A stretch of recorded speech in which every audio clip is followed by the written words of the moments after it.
پچھلے کئی دنوں سے سلمان خان کے کانسرٹ کو لے کے انتہائی تہلکہ خیز خبریں چلائی جاتی ہیں اور یہ کہا جا رہا ہے کہ سعودیہ تو امریکہ کا غلام ہے، سعودیہ تو اسرائیل کا وفادار ہے۔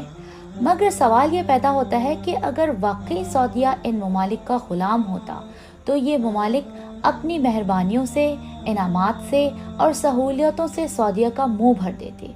بلکہ UN کے ذریعے سعودیہ کو یمن کی جنگ میں اتنی دیر گھسیٹنے ہی نہ دیتے۔ مگر حالات اس چیز کی طرف اشارہ کرتے ہیں کہ اربوں کی دو فوجی طاقتوں عراق اور شام کی تباہی کے بعد اگلا ٹارگٹ سعودیہ ہی ہے، مگر اس دفعہ جنگی چال چلنے کا انداز ذرا مختلف ہے۔ سامعین ذرا ملاحظہ کیجئے کہ پچھلے 10 سالوں سے سوشل میڈیا ہو یا انٹرنیشنل میڈیا، ہر کوئی ایک خاص انداز میں ہر دوسرے دن سعودیہ کے خلاف ایک نئی اشتعال انگیز خبر چلاتا ہے۔ اب آپ الجزیرہ کو ہی دیکھ لیں یا BBC یا CNN ہی کھول لیں، ہر دوسرا چینل سعودی کے خلاف نفرتیں پھیلاتا نظر آتا ہے۔ تو کیا یہ بات درست نہیں کہ یہ دجالی میڈیا ہر حق کے علم بردار کو شیطان بنا کے پیش کرتا ہے؟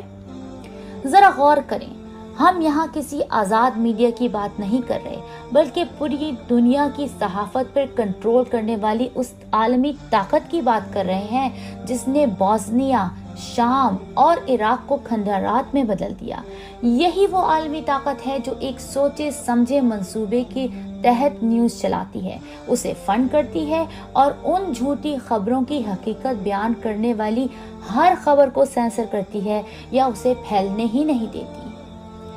دوسرا اہم نقطہ یہ ہے کہ چونکہ سعودیہ ایک خود کفیل ملک بننا چاہتا ہے اور وہ پٹرول پر انحصار کر کے اپنی اقتصاد اور معیشت کو داؤ پہ نہیں لگانا چاہتا، کیونکہ ٹیسلا کی ایجاد کے بعد یہ بات واضح ہو چکی ہے کہ توانائی حاصل کرنے کے اور بھی بہت سارے طریقے ہیں۔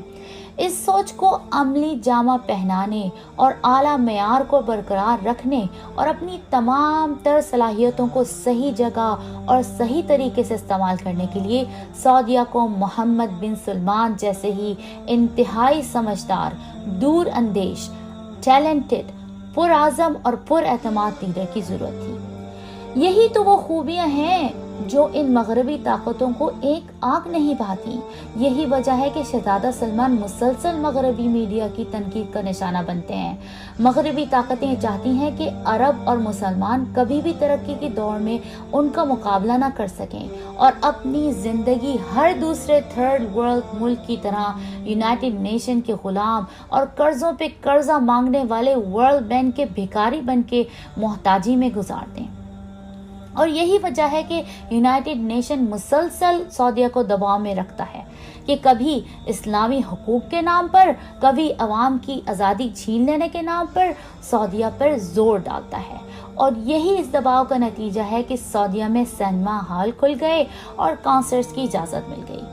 معاذ اللہ، اسلام میں جدت پسندی کے نام پر نہیں، ہرگز نہیں، بلکہ مصلحت کی بنیاد پر۔ ٹھیک ہے، یہ سب اسلامی احکامات کے خلاف ہے اور ہم اس کی بھرپور مذمت کرتے ہیں، مگر خدا را انصاف سے کام لیجئے اور سعودی حکمرانوں کا موقف سمجھنے کی بھی کوشش کیجئے، جبکہ دوسری طرف دنیا بھر کے تمام مسلمان حکمران اس سے کہیں زیادہ اسلامی خلاف ورزیوں میں ملوث ہیں اور ساتھ ہی ساتھ ٹیکس، بجلی، گیس کے بل بھرتے بھرتے عوام کے دم نکل گئے ہیں اور ایک سے بڑھ کر ایک ناانصافیوں سے عوام کا خون پیتے ہیں یہ حکمران۔ عوام غربت، بدحالی اور بے روزگاری کی موت مرتی ہے۔ یہ باتیں اگر آج کا مسلمان سمجھ جاتا ہے تو اس کے اپنے لیے ہی بہتر ہے، ورنہ اگر وہ سعودی کے خلاف ابھرتے ہوئے پروپیگنڈے کا نہ تو صرف شکار بنتا ہے بلکہ اس کو پروان چڑھانے میں شریک ہوتا ہے، تو یاد رکھیے وہ اپنے ہی قبلے، اپنے ہی مقدس مقام کے خلاف جنگ میں حصے دار ہے۔ جی ہاں، یہ میڈیا کی جنگ ہے جس میں ہوائی جہازوں سے اور میزائلوں سے حملے نہیں ہوتے، کیونکہ عالمی طاقتیں ایسا کر ہی نہیں سکتی، کیونکہ ایسا کرنے سے وہ اپنے خلاف ساری دنیا